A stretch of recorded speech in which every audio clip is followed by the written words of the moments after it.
जैसे कि मैंने आप लोगों को पिछले वीडियो में बताया था कि मेरा जो पहला क्लास शुरू होगा वो झारखंड के शासन व्यवस्था से होगा। झारखंड में आप लोग जानते होंगे कि झारखंड में 32 ट्राइब पाए जाते हैं, जनजातीय समुदाय पाए जाते हैं।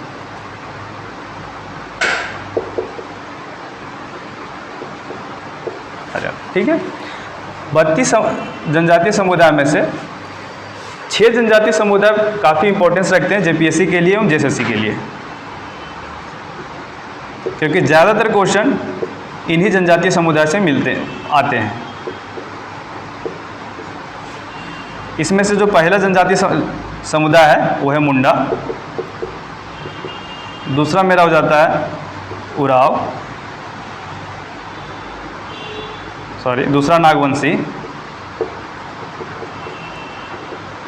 तीसरा उराव, चौथा संथाली, पांचवा हो और छठा खड़िया। ठीक है, आपको पता होगा कि झारखंड में जितने भी जनजातीय समुदाय पाए जाते हैं उसमें से सबसे ज़्यादा जिसकी जनसंख्या है वो संथाल की है। पहला स्थान पर ये है, दूसरा स्थान पे ये है, तीसरा स्थान पे मेरा मुंडा आता है, चौथा स्थान पे हो आता है। ठीक है, इनकी सबसे ज़्यादा जनसंख्या झारखंड में पाई जाती है। आप लोगों को पता होगा कि जेपीएससी में एक क्वेश्चन इससे सबसे एक क्वेश्चन आने की दो नंबर का एक क्वेश्चन 2 नंबर का होता है, तो 12 नंबर का क्वेश्चन ये 6 समुदाय से आते हैं। इसीलिए इन सारे जनजातीय समुदाय के शासन व्यवस्था को अच्छे से पढ़ना बहुत ज़रूरी है। तो आज हम लोग जो क्लास शुरू करेंगे इन्हीं जनजातीय समुदाय की शासन व्यवस्था के ऊपर रहेगा। ठीक है, और इन सारे जनजातीय जो समुदाय है, चाहे मुंडा हो, नागवंशी हो, उराव हो, संथाली हो, सबको डिटेल में पढ़ेंगे ताकि कोई भी क्वेश्चन अगर जेपीएससी में हो या जेएसएससी में कहीं भी पूछता है तो आपका छूटे नहीं। साथ ही साथ 6 जनजाति के अलावा जो भी 26 जनजाति शेष बचे हुए उनकी भी शासन व्यवस्था को देखेंगे, लेकिन उसको डिटेल में नहीं देखेंगे, बल्कि उसको थोड़ा जल्दी समाप्त करने की कोशिश करेंगे। ठीक है, मेरी जो पूरी क्लास झारखंड की होगी वो 30 से लेकर के 45 दिनों की होगी। मैं जल्दी समाप्त करने की कोशिश करूँगा। ठीक है, लेकिन अगर मैं डिटेल से पढ़ाऊँगा तो इतने दिन लग ही जाएंगे। ठीक है, और अगर आप लोग कहते हैं तो उसको मैं शॉर्ट करूँगा, लेकिन वो आप लोग के रिस्पॉन्स के ऊपर डिपेंड करता है। ठीक है, तो आज हम लोग जो क्लास शुरू करने वाले हैं ये जनजातीय शासन व्यवस्था पर होगी। आप अगर झारखंड की जितनी भी जनजातीय समुदाय पाई जाती है झारखंड में, उसकी शासन व्यवस्था को अगर देखेंगे तो मेनली 3 प्रकार की या 3 स्तर की शासन व्यवस्था पाई जाती है। एक होता है ग्रामीण स्तर पर। ठीक है, इसको हम डायग्राम पे अगर देखते हैं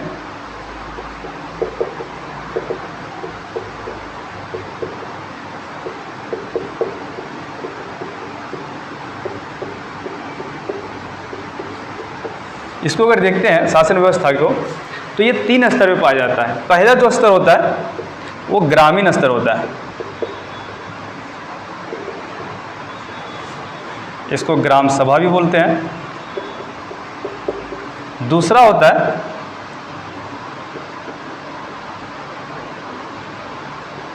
अंतर ग्रामीण परिषद,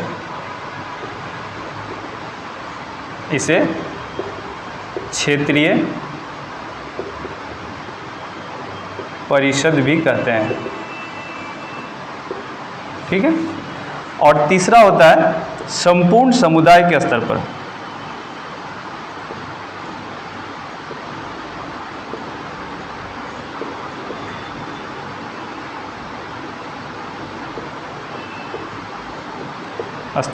ठीक है, झारखंड के मेनली जितने भी जनजातीय समुदाय पाए जाते हैं मेनली 3 स्तर पे इसके शासन व्यवस्था को डिवाइड किया गया है, या फिर बांटा गया है, या फिर पाए जाते हैं। इसमें कुछ भी एक्सेप्शन है, जैसे हम लोग अगर संथाली जनजाति को देखते हैं, ठीक है, तो संथाल में 4 स्तर पाया जाता है। ठीक है, किसी किसी जनजाति में 2 ही स्तर होता है, या फिर किसी किसी में 1 ही स्तर है। ठीक है, शासन व्यवस्था का। लेकिन अगर एक ओवरऑल देखते हैं तो 3 स्तर पाए जाते हैं, एक ग्रामीण स्तर पर, एक अंतर ग्रामीण स्तर पर, जिसमें बहुत सारे मतलब कई गाँवों को मिला के ये होता है। अंतर ग्रामीण परिषद जो होता है कई गाँवों को मिला करके होता है।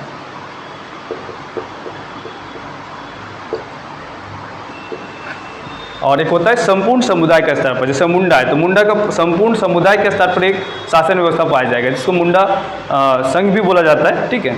उसी प्रकार हर एक जनजाति में इस तरह का पाया जाता है, व्यवस्था है। तो मेनली 3 प्रकार के होते हैं और सबके कार्य तथा सभी जनजातियों में इसके जो नाम हैं और इसके प्रमुख के नाम अलग अलग हैं, ठीक है। तो सबसे पहले ग्रामीण स्तर पे हम अगर देखते हैं, ग्रामीण स्तर पे मुंडा में क्या बोला जाता है उसके प्रमुख को, और उसके बाद हम लोग देखेंगे अंतर ग्रामीण परिषद या क्षेत्रीय परिषद पे, और लास्ट में हम लोग देखेंगे संपूर्ण समुदाय के स्तर पे क्या नामकरण किया गया या फिर उसके क्या कार्य हैं, ठीक है। अगर इसके कार्य को हम लोग समझते हैं, सबसे पहले कार्य को समझते हैं, फिर उसके प्रमुख को देखेंगे हम लोग, ठीक है। गांव के स्तर पर जो ग्रामीण सभा या ग्रामीण स्तर पाया जाता है, ठीक है, इसके प्रमुख मुंडा जनजाति में मुंडा बोला जाता है, ठीक है। इसके प्रमुख जो हैं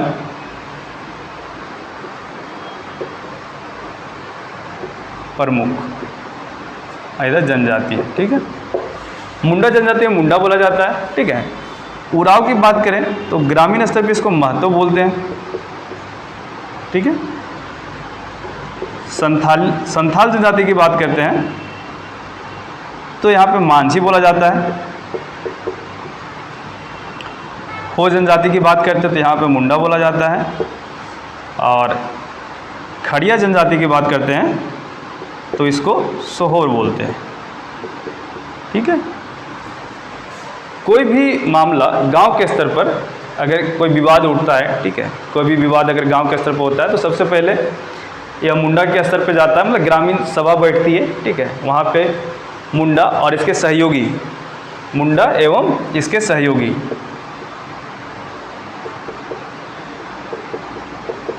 इसके जो सदस्य होते हैं, ये सिर्फ मुंडा नहीं होता है, मुंडा तो प्रमुखता करता है, लेकिन इसके साथ साथ इसमें जो बुजुर्ग होते हैं गांव के, वो इसके सदस्य होते हैं। और जो भी निर्णय लिया जाता है वो सर्वसम्मति से लिया जाता है। कोई भी मामला अगर आता है तो गांव के स्तर पर उसको सुलझाने की कोशिश की जाती है।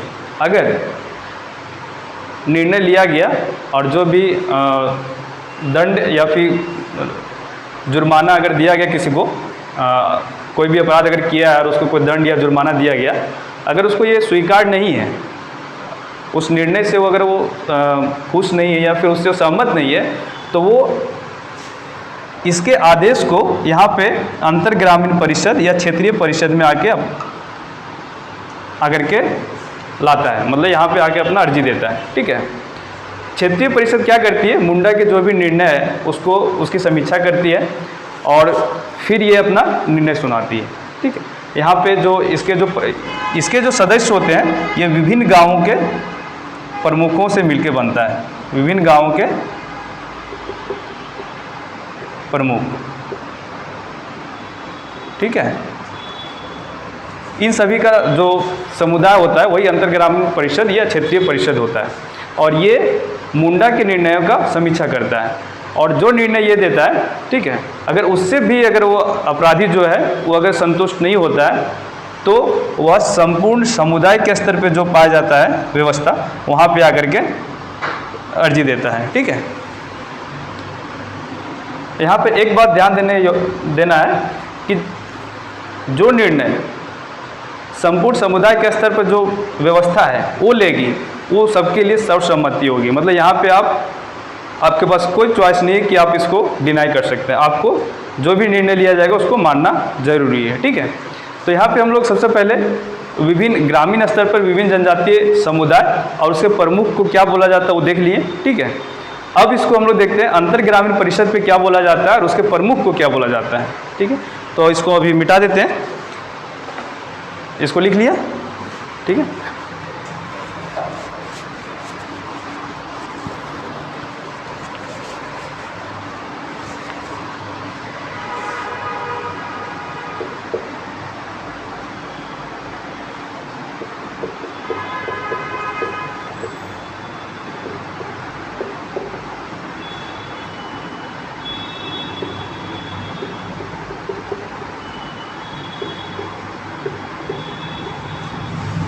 परिसर, ठीक है।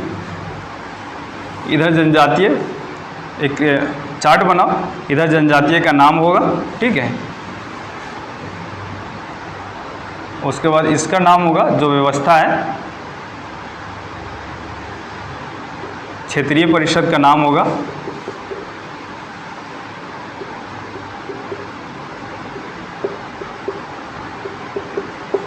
और फिर होगा इसके प्रमुख का नाम, ठीक है।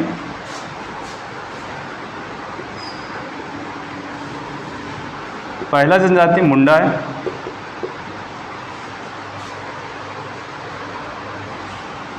इसके जो क्षेत्रीय परिषद है उसको पहाड़ा राजा बोलते हैं,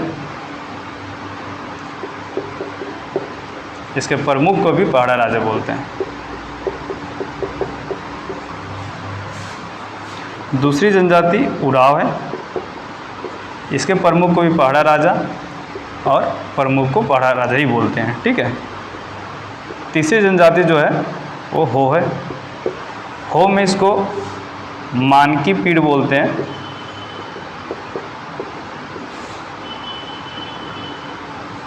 और इसके प्रमुख को मानकी बोला जाता है, ठीक है। और चौथी जनजाति जो है संथाली है, इसके जो अंतर क्षेत्रीय परिषद है उसको बोलते हैं परगना, और इसके प्रमुख को बोला जाता है परगने,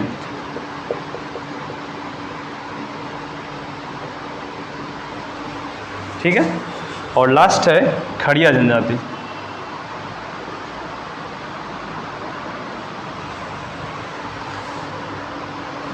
इसके अंतर्ग्रामीण परिषद को बोला जाता है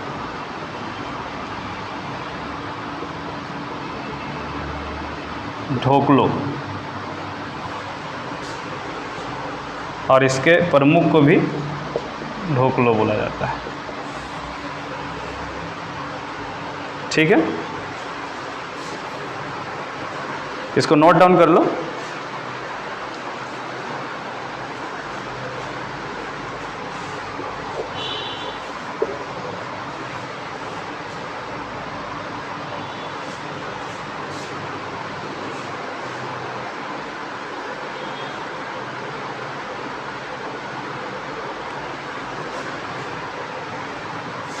यहाँ पे पहाड़ा पंचायत कर देना, पहाड़ा पंचायत, ठीक है। वो पहाड़ा राजा होगा इसका पढ़ना, ये नोट डाउन हो गया। अब देखते हैं संपूर्ण, इसका जो तीसरा स्तर होता है जो संपूर्ण समुदाय के स्तर पर होता है, ठीक है। इसके प्रमुख और इसके जो संपूर्ण समुदाय पे क्या नाम है और उसके प्रमुख को क्या कहा जाता है, ठीक है। स्तर 3 है इसका, स्तर 3 जो संपूर्ण समुदाय के स्तर पर होता है,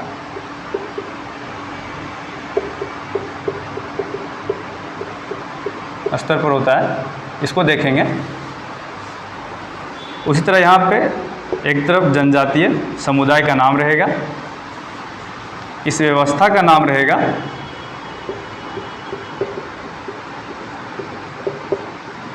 और लास्ट में रहेगा इसके प्रमुख का नाम, ठीक है।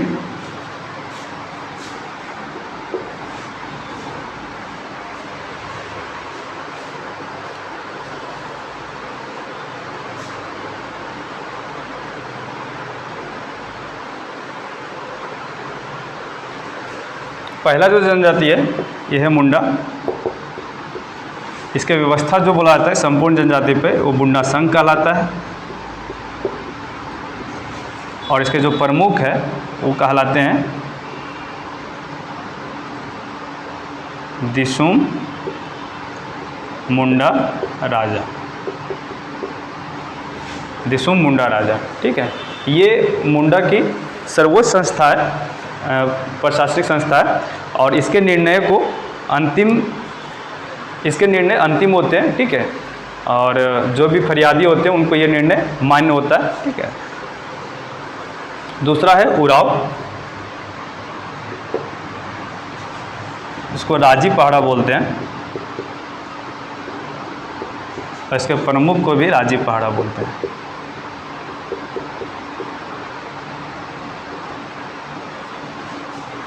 ठीक है।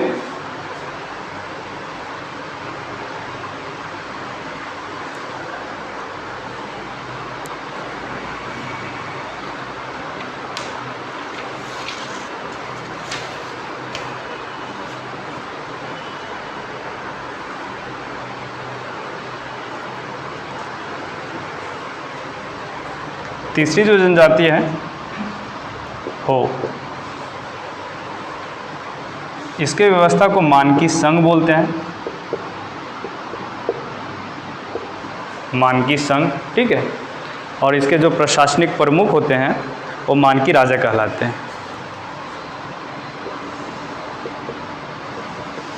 ठीक है। चौथी जो जनजातीय समुदाय है वो है संथाली।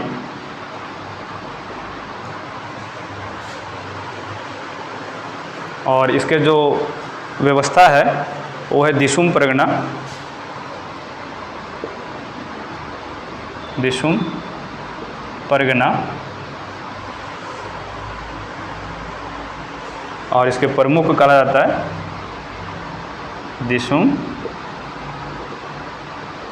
परगने। ठीक है। और लास्ट है खड़िया जनजाति। खड़िया में इसको बोला जाता है ढोकलो सोहोर। इसके प्रमुख को बोला जाता है महा ढोकलो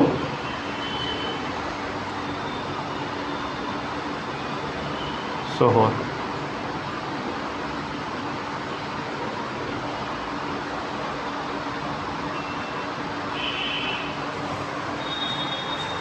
ठीक है। तो ये संपूर्ण समुदाय के स्तर पर है। जनजातीय समुदाय में फिर से एक बार रिपीट कर देता हूँ, करीब करीब सारे जनजातीय समुदाय में 3 प्रकार के शासन व्यवस्था पाई जाती है, 3 स्तर पे। पहला स्तर होता है ग्रामीण स्तर पर। ठीक है। जिसको दूसरा स्तर होता है क्षेत्रीय ग्रामीण परिषद या अंतर ग्रामीण परिषद, जिसमें बहुत सारे गाँवों के मिला करके वो इस परिषद का गठन किया जाता है। और जो लास्ट होता है अंतिम, वो संपूर्ण समुदाय के स्तर पे होता है। ठीक है। और उस जिसके नाम इस प्रकार हम जैसे हम अभी लिखाया। ठीक है। और कोई भी डिसीजन जो ग्रामीण स्तर पे लिया जाता है, अगर उससे आप खुश नहीं है या फिर जो फरियादी खुश नहीं है, तो वो दूसरे स्तर पे जाकर के अपील करता है। और अंतिम में संपूर्ण समुदाय के स्तर पर जो निर्णय लिए जाते हैं वो मान्य होता है, उस पर आप किसी तरह के एक्सक्यूज नहीं दे सकते हैं। ठीक है। तो ये रहा जनजातीय समुदाय, तो जो एक मोटे तौर पर इसके शासन व्यवस्था को।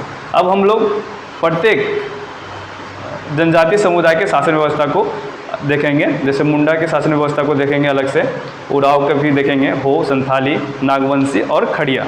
ये सारे जनजातियों को अलग से हम लोग पढ़ेंगे। ठीक है। तो पहला जो जनजातीय समुदाय है वो है मुंडा।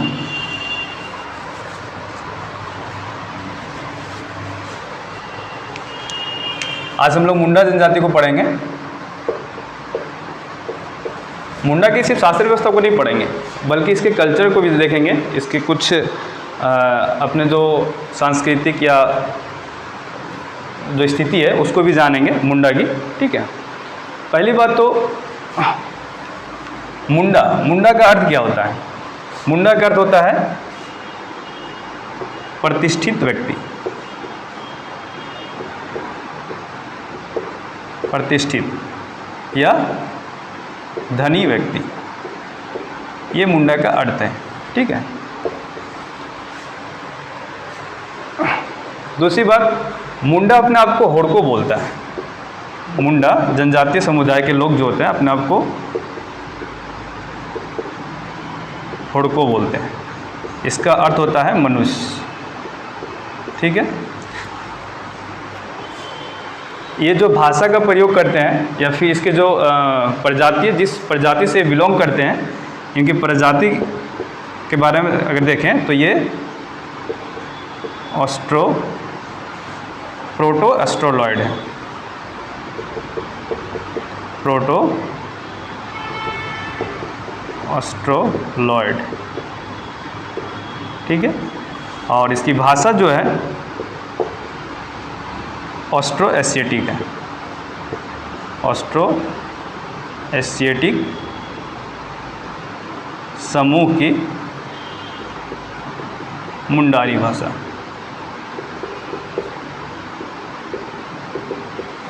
ठीक है। ये इसकी प्रजाति है, प्रजाति जिस प्रोटो एस्ट्रोलॉयड है, और भाषा है ऑस्ट्रो एशियाटिक समूह की मुंडारी भाषा, ठीक है। इसकी उत्पत्ति की बात करें या फिर इसका झारखंड में आगमन की बात करें, मुंडा का आगमन झारखंड में कब से हुआ है, इसको अगर हम जानेंगे तो S.C. रॉय, शरद चंद्र रॉय ने इसके बारे में अपने बुक में डिटेल से बताया है कि इनका आगमन भारत के उत्तरी क्षेत्र से, उत्तरी भाग से हुआ है।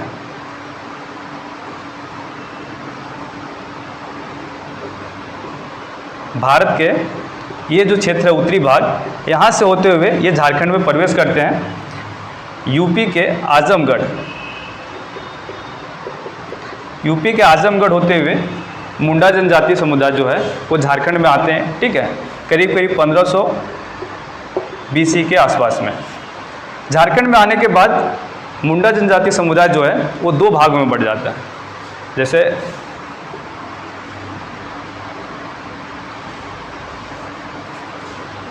देखते हैं,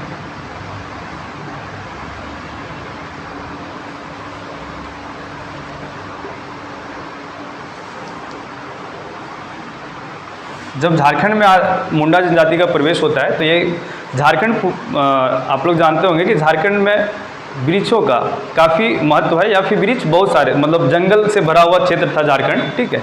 तो मुंडा का आगमन होता है और ये दो भागों में बढ़ते हैं। पहला भाग इधर आके बस जाता है ये वाला एरिया में, और जो दूसरा भाग होता है वो इस क्षेत्र में आ जाता है, ठीक है।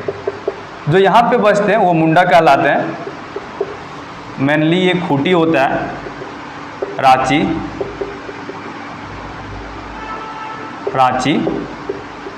गुमला, लोहरदगा, ये जो एरिया में बसे हैं ये मुंडा कहलाए। तथा जो सिंहभूम क्षेत्र में जाके बसे वो हो कहलाए। एक्चुअली हो जो है, हो जनजाति, वो मुंडा का ही एक तरह से बोला जा सकता है टूटा हुआ भाग है, या मुंडा प्रजाति, मुंडा जनजाति का ही एक भाग है हो जनजाति, ठीक है। तो ये 1500 BC में इनका आगमन होता है झारखंड में, और ये दो भागों में बढ़ करके, एक तो इस एरिया में आके बसते हैं और दूसरा सिंहभूम वाले क्षेत्र में जाके बसते हैं, ठीक है। ये थी इनके आगमन की, जो शरद चंद्र रॉय ने बताया था कि ये इस तरह, मतलब उत्तरी भारत से होते हुए झारखंड में प्रवेश किए थे, ठीक है। दूसरी बात हम लोग देखते हैं कि झारखंड तो ये तो पूरा जंगली क्षेत्र था, पूरा तो जंगल वाला एरिया था। तो मुंडा जनजाति में से जो व्यक्ति या जो प्रमुख व्यक्ति था वो यहाँ पे पेड़ पौधे को काटा, पेड़ को काटा और इस भूमि को, जमीन जो भूमि था उसको खेती लायक बनाया। तो उस व्यक्ति को, उस भूमि को खुटकट्टी भूमि बोला गया, खुटकट्टी भूमि बोला गया।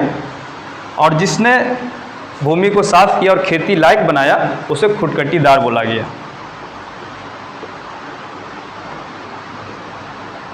खुटकट्टीदार। और उराव जनजाति में इसे भूंयर बोला जाता है, भूंयर, ठीक है। इतना नोट कर लीजिए, फिर आगे बताते हैं।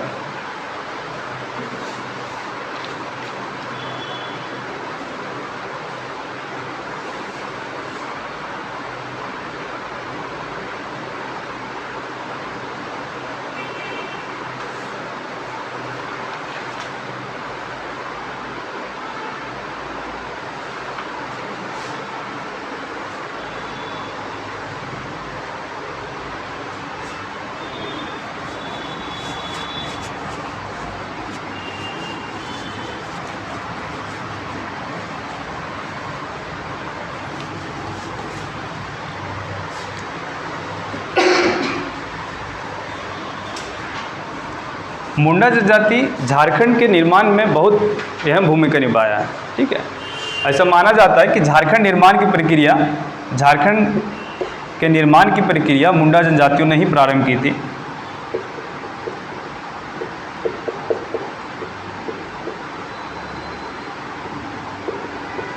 मुंडा जनजाति ने ही प्रारंभ की थी।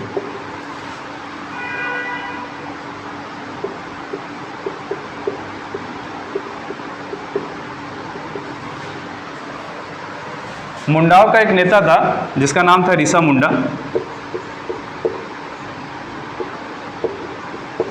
इन्होंने क्या किया, सुतिया पहान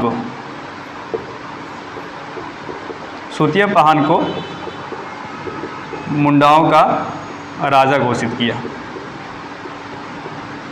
ठीक है, ये मुंडाओं का विकास है, मुंडा किस तरह से अपने क्षेत्र का विकास किए। ठीक है, तो ये सुतिया पहान को इन्होंने मुंडाओं का राजा घोषित किया।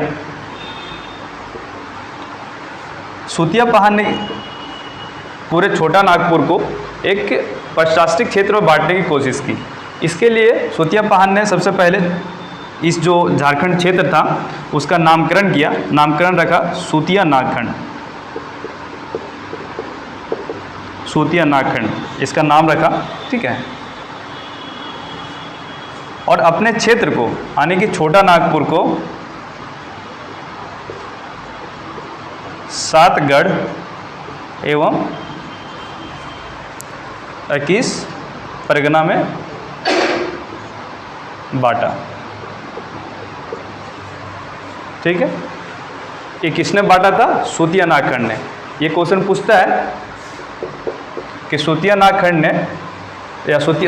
पहान ने छोटा नागपुर को कितने गढ़ों में विभाजित किया या फिर कितने परगनों में बांटा था। ठीक है, और कभी कभी तो नाम से भी पूछ देता है, इसमें से नाम दे देगा कौन से क्षेत्र, मतलब इसमें से कौन सा परगना था, और इसमें से गढ़ का नाम भी दे सकता है। ठीक है, और सुतिया नागखंड ने जो अपनी राजधानी बनाई थी ये उदयपुर को बनाया था, और बाद में जो बनाया था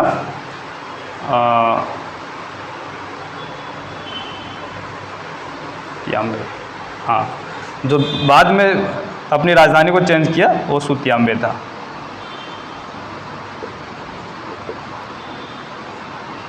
ठीक है, तो ये मुंडाओं का विकास था।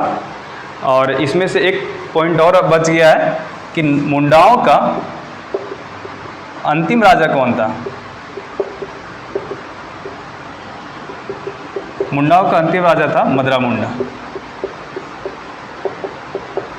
नागवंशी जब पढ़ाऊंगा उस वक्त मैं बताऊंगा मदरा मुंडा का क्या योगदान था। ठीक है, किस प्रकार से मदरा मुंडा ने मुंडारी शासन व्यवस्था या मुंडा राज व्यवस्था को समाप्त किया और नागवंशी शासन व्यवस्था का प्रारंभ हुआ था। ठीक है, तो वो मैं नागवंशी जब मैं पढ़ाऊंगा तब मैं बताऊंगा। ये मुंडाओं का विकास था। ऋषा मुंडा एक नेता थे मुंडाओं का, उन्होंने सुतिया पहान को मुंडाओं का राजा घोषित किया था। सुतिया पहान ने अपने पहले तो इस क्षेत्र का नामकरण किया जो सुतिया नागखंड रखा, फिर पूरे क्षेत्र को 7 गढ़ और 21 परगना में बांटा था। ठीक है, यही 21 परगना आगे चल करके 21 परगना और एक जहाँ पे सुतिया नागखंड रहता, टोटल बोला जाए तो 22 पहाड़ा। यही 22 पहाड़ा जाकर के मुंडाओं का सर्वोच्च संस्थान बनता है जिसको मुंडा संघ बोला जाता है। ठीक है, जिसको हदरी भी बोला जाता है, हदरी।